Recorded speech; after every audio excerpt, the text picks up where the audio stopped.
Hey, it's W5HRO. I've been trying to get this transmitter all finished and get it on the air here for Thanksgiving. It's, what is it? It's the 22nd today, I believe.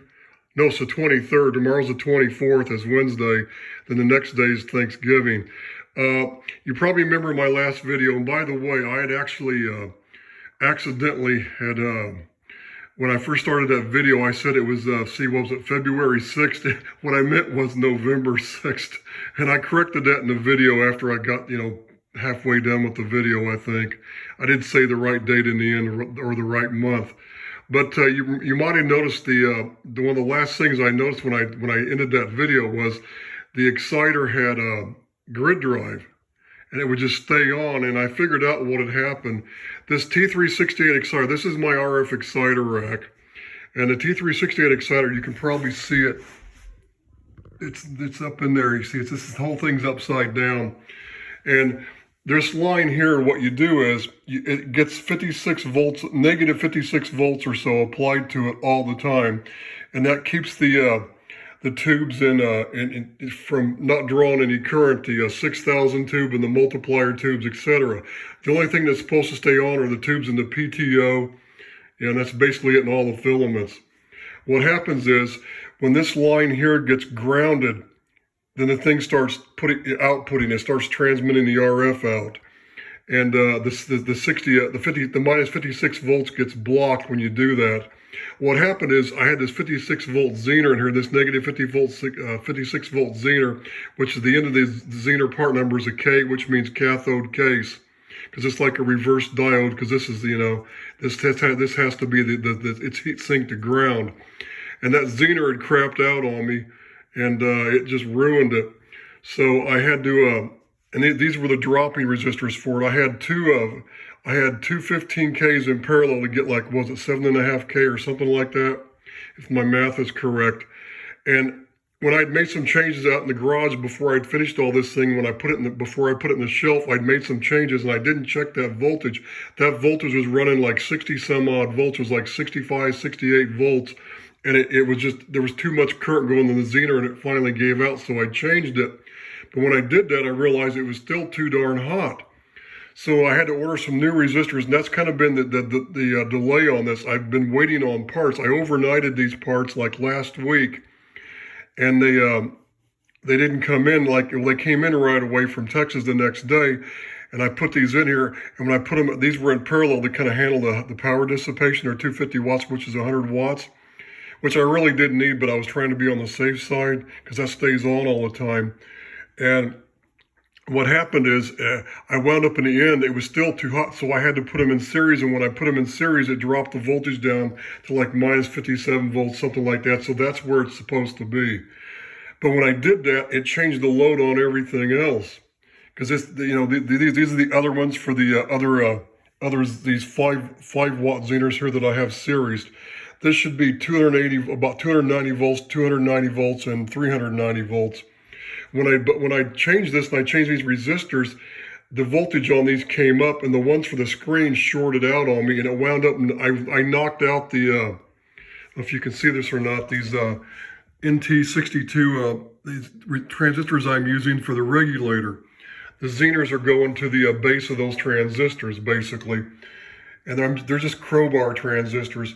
And the one for the screen shorted out, so I had to get in there and replace it. And I did that, everything started working again, and I had to replace these zeners. But what happened is, these 2 zeners had crapped out. These are brand new. I just put these in here tonight. I ordered these last week, overnight, FedEx, but they came from New Jersey. They came from NTE, direct.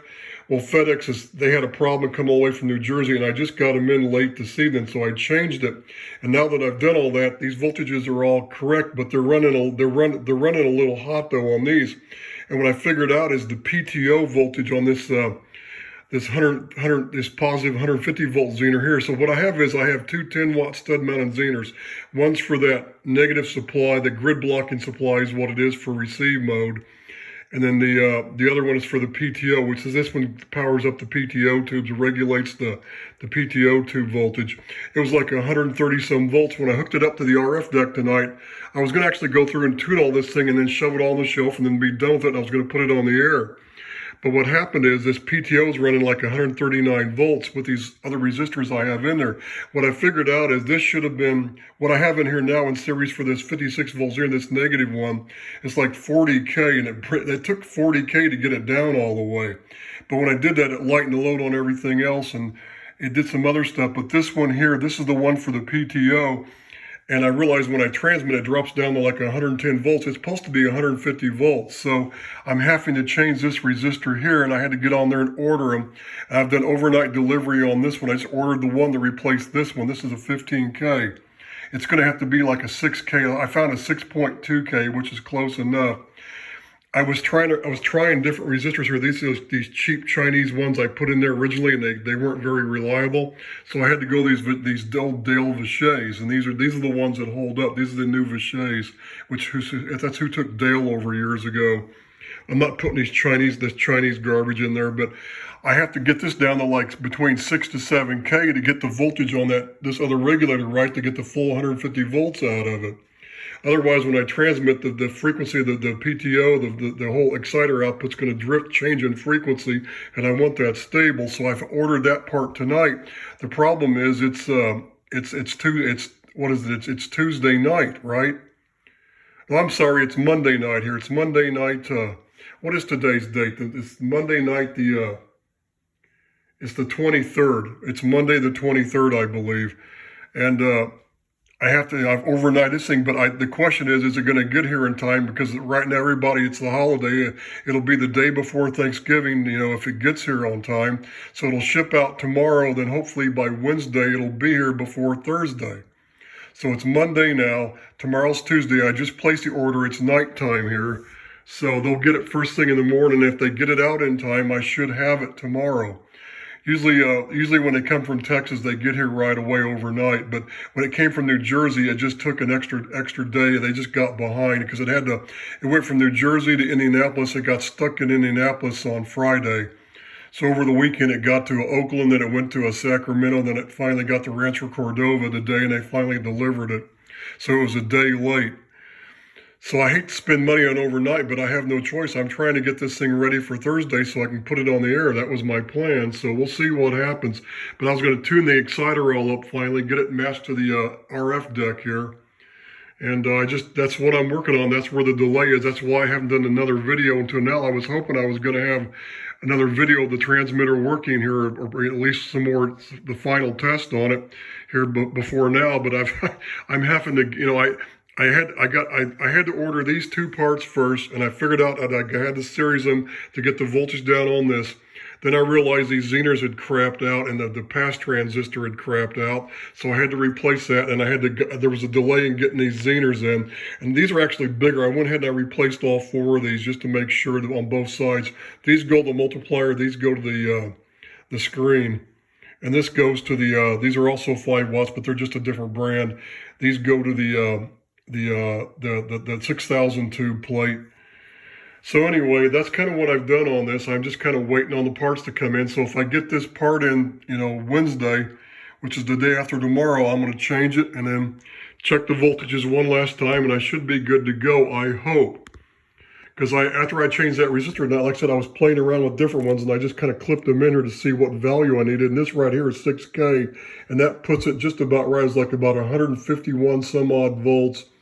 So the 6.2K should be just about right, and that should, and plus it's a little bit less of it. It's lower resistance, which loads the transformer down more, which brings the voltage down on these guys, which is what it needs. Because right now, these things are running way too hot with the 15K in there for that the PTO regulators. This one stud-mounted PTO regulator. So these actually creeped up to almost 400 volts a little bit ago. They were getting too hot, so I unplugged it, and I just need to change it. And I started playing around with this, and I figured out what value I needed. So it's going to have to be dropped way down. So what happened is, when I originally designed this thing the summer before last, had this thing out in the garage, I was doing all this, I dropped these things down for some reason to get the voltage down on this. But then when I got these Vichet resistors in and I changed them from these crappy Chinese ones, everything changed, and I never bothered to go back and check the voltage on this one. And it ran so hot, so almost tested. I ran downstairs in the shack. It just was running too hot to where it finally gave out. So that's what happened. That voltage went away, so that the tube started drawing current, which is what was making the exciter. You know, I was getting the RF grid drive on the, I was getting the RF grid drive on the RF deck. So that's what happened. It's because that voltage had gone away.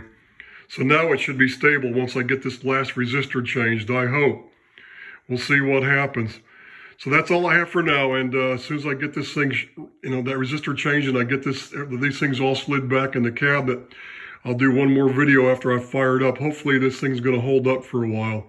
So that's it for now. This is W5HR and an O.